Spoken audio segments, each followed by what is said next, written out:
வணக்கம். நம் தாவேகா தலைவர் விஜய் அவர்கள் அசர வைக்கக்கூடிய பல தேர்தல் வாக்குறுதிகளை மார்ச் 8 இன்று மகளிர் தினத்தை முன்னிட்டு வெளியிட்டிருக்கிறாங்க. ஸோ அதெல்லாம் என்னென்ன தகவல் அப்படிங்கிறதையும் என்னென்ன வாக்குறுதிகள் அவங்க கொடுத்துருக்காங்க அப்படிங்கிறதையும் மேடையில் அவங்க என்ன பேசினாங்க அப்படிங்கிறதையும் இப்போ நம்ம இந்த வீடியோ மூலமா தெரிஞ்சுக்கலாம். இந்த விமன்ஸ் டே அன்னைக்கு ஒரு சில முக்கியமான வாக்குறுதிகளை நம்ம படிப்போமா அப்படின்னு அழகான முறையில் நம்ம கிட்ட பெர்மிஷன் கேட்குற மாதிரி ஆரம்பிச்சாங்க. பெண்கள், குழந்தைகள் மற்றும் முதியோர் நலனில் அவர்களின் பாதுகாப்பிலும் அக்கறை செலுத்துவதே நம் தமிழக வெற்றி கழகத்தின் அடிப்படை நிலைப்பாடுகளில் ஒன்று. இதை நம் கட்சியின் முதல் மாநில மாநாட்டிலேயே நம்ம அறிவிச்சோம் அப்படிங்கிற மாதிரியும் சொல்லியிருந்தாங்க. அதன்படி அதற்கான தனித்துறை, அதாவது தனி இலாக்கா ஏற்படுத்தப்படும் என்ற அறிவிப்பும் செய்யப்பட்டிருந்தது. முதல் மாநில மாநாட்டில் அறிவிக்கப்பட்டது போலவே பெண்கள், குழந்தைகள் மற்றும் முதியோர்களுக்கென புதிய இலாக்கா உருவாக்கப்படும். அந்த இலாக்கா எனது நேரடி கட்டுப்பாட்டிலும் கண்காணிப்பிலும் இருக்கும். சமரசம் அற்ற பெண்கள் பாதுகாப்பை நோக்கி பயணிக்கும் நம் கனவு நனவாக போவது உறுதி என்பதை நம் தேர்தல் முதல் வாக்குறுதியாக சொல்வதில் பெருமிதம் கொள்கிறோம் என்று அவர்கள் தெரிவிச்சிருந்தாங்க.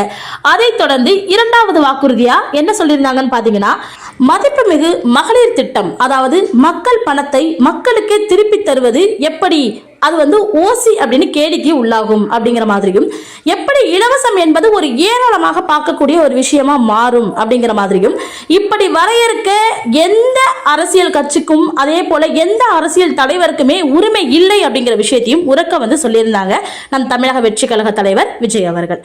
இந்தியாவில் நம்பர் 1 இல்லாத மாநிலங்கள் கூட பெண்களுக்கு வழங்கப்படும் அந்த உரிமை தொகையை அதிகமாக கொடுத்துட்டு இருக்காங்க.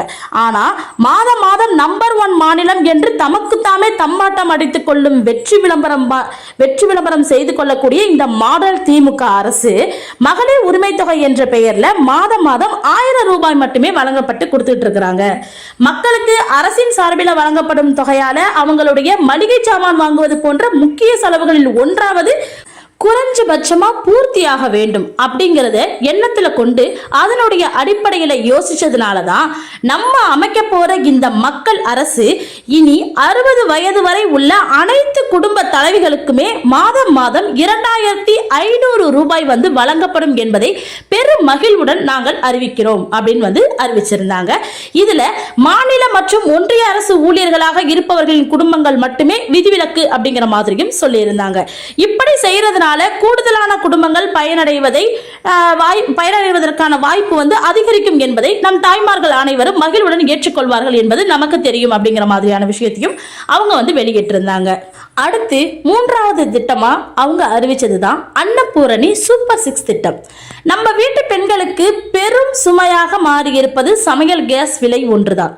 தேர்தல் நெருங்கும் போது மட்டும் கேஸ் விலை குறைக்கப்படும். அதே போல தேர்தல் முடிந்ததும் மீண்டும் கேஸ் விலை உயர்த்தப்படும். அந்த விலை உயர்வை நாம் பார்க்கும்போது நம்ம காதுகளில் புகை வரும் அளவிற்கும் அதே போல கண்களில் கண்ணீர் வரும் அளவிற்கும் இருக்கும் அப்படிங்கிற மாதிரி நம் தாவேகா தலைவர் விஜய் அவர்கள் சொல்லியிருந்தாங்க. தமிழகம் முழுவதும் இருக்கக்கூடிய பெண்களின் மனதை அறிந்து நம் எண்ணத்தில் தோன்றியதுதான் இந்த அன்னபூரணி சூப்பர் 6 திட்டம். இந்த திட்டத்தின்படி பாத்தீங்கன்னா ஒவ்வொரு குடும்பத்திற்குமே வருடத்திற்கு 6 கேஸ் சிலிண்டர்கள் கட்டணமின்றி வழங்கப்படும் அப்படின்னு சொல்லியிருந்தாங்க. இதுல கூட இலவசம் அப்படிங்கிற வார்த்தையை அவங்க பயன்படுத்தல.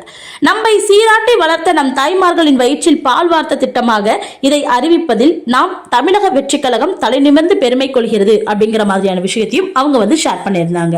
அடுத்ததா 4வதா நம் தாவேகா தலைவர் விஜய் அவர்கள் அறிவிச்ச திட்டம் தான் அண்ணன் சீர் திட்டம்.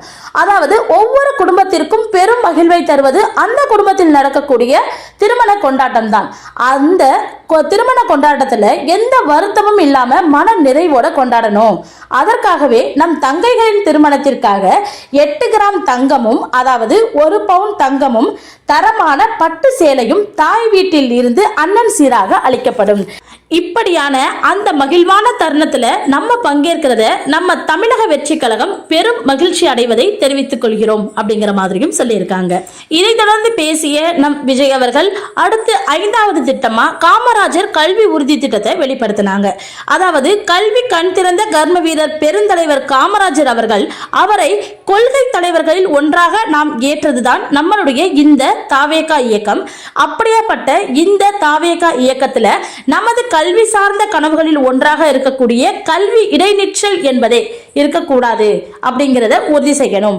அதற்காக தான் உருவாக்கப்பட்ட இந்த திட்டம் தான் இந்த காமராஜர் கல்வி உறுதி திட்டம். அதாவது இடைநிற்றலின் காரணங்கள்ல பெரும்பாலும் இருக்கக்கூடிய ஒரு காரணம் பொருளாதார குறைபாடாக தான் இருக்கு. அதனால இதை உணர்ந்ததுனால தான் 1ஆம் வகுப்பு முதல் 12ஆம் வகுப்பு வரை எந்த குழந்தையும் கல்வி இடைநிற்றலுக்கு ஆளாக கூடாது அப்படின்னு நம்ம தாவேகா கட்சி எண்ணுது. அப்படி என்ற விதமா நம்ம என்ன சொல்ல போறோம் அப்படின்னு பாத்தீங்கன்னா, அந்த எண்ணத்தின் அடிப்படையில் நம் விருப்பத்தை நிறைவேற்ற இடைநிற்றலை இல்லாமல் செய்வதற்காக ஒவ்வொரு தாய்க்கும் அல்லது பாதுகாவலருக்கும் ஆண்டுதோறும் 15,000 ரூபாய் பொருளாதார உதவித்தொகையாக வழங்கப்படும் அப்படின்னு சொல்லிட்டு நம் தாவேகா தலைவர் விஜய் அவர்கள் வெளியிட்டிருந்தாங்க.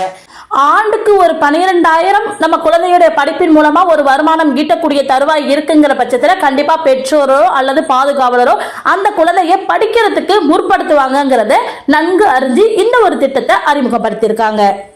அடுத்ததா அவங்க அறிவிச்சிருக்கக்கூடிய ஒரு 6வது திட்டம் தான் இந்த சிங்க பெண்கள் மேம்பாட்டு திட்டம்.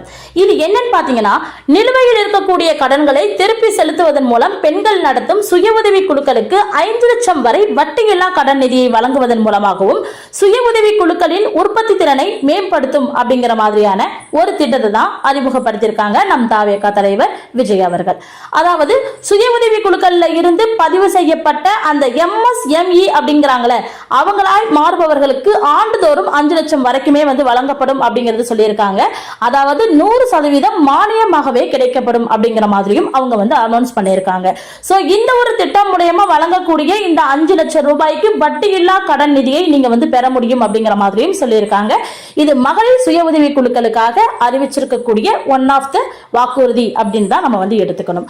அதே போல அடுத்து பாத்தீங்கன்னா, தாய்மாமன் தங்க மோதிரம் திட்டம். இது ஒரு 7வது வாக்குறுதியா எடுத்துக்கலாம். அதாவது உலகத்துல மனுஷனா பிறக்கிறதே பெரிய விஷயம், அதுலயும் நம்ம தாய்நாடான தமிழ்நாட்டுல பிறக்கிறது மிகப்பெரிய வரம் அப்படின்னு சொல்லி இருக்கிறாங்க. அப்படி நம்ம தமிழ்நாட்டுல பிறக்கிற குழந்தைகளை வரவேற்கிற திட்டம் தான் இந்த தாய்மாமன் தங்க மோதிர திட்டமா.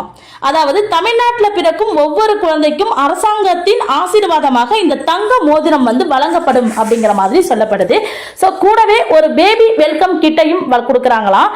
அந்த கிட்ல ஊட்டச்சத்து பொருட்கள், பேபி ட்ரெஸ்ஸஸ், தரமான baby soap, next baby oil, baby powder, அது மட்டும் இல்லாம பேபி கொசு வலைகள், பொம்மைகள், நாப்கின்ஸ் மற்றும் டயப்பர்ஸ்கள், இது எல்லாமே பேபி வெல்கம் கிட்ல இருக்கும் அப்படிங்கிற மாதிரி நம் தாவேகா தலைவர் விஜய் அவர்கள் வெளியிட்டிருந்தாங்க. சோ இதெல்லாம் சின்ன சாம்பிள் தான், இன்னும் ரெடி ஆயிட்டே இருக்கு. வரப்போகிற நாட்கள்ல அதை நான் உங்களுக்காக சொல்றேன் அப்படிங்கிற மாதிரியும் பினிஷிங்ல இன்னும் 2-3 வார்த்தைகளை பேசியிருந்தாங்க நம் தாவேகா தலைவர் விஜய் அவர்கள். ஆக்சுவலா தேர்தல் களம் களக்கட்டி வந்துட்டு இருக்கிற இந்த சூழல்ல திமுகவா இருக்கட்டும் அல்லது அதிமுகவா இருக்கட்டும் இல்ல அதர் பல கட்சிகளா இருக்கட்டும் இல்ல தாவேகாவா இருக்கட்டும், எல்லாமே அவங்களுடைய வாக்குறுதிகளை இறக்கிறதுக்கு ஆரம்பிச்சுட்டாங்க. ஓகேவா? அதாவது மக்களை ஈர்க்கும் வண்ணமும் மக்களை கவரும் வண்ணமும் மக்களுக்கு என்னெல்லாம் செய்வேன் அப்படிங்கிற மாதிரியும் அவங்க வாக்குறுதிகளையும் கருத்துக்களையும் வெளியிட ஆரம்பிச்சுட்டாங்க. இப்ப நம்ம பண்ண வேண்டியது என்ன? மக்களாகிய நம்ம யாரை செலக்ட் பண்ணா ஆட்சி நல்லா இருக்கும், யாரு நம்ம ஆண்டா நம்ம கரெக்டா இருக்கும், தமிழ்நாட்டுக்கு யாரு ஏத்தவங்களா இருப்பாங்க அப்படிங்கிற மாதிரி சுயமா சிந்திச்சு ஓட்டு பண்ணுங்க. நன்றி.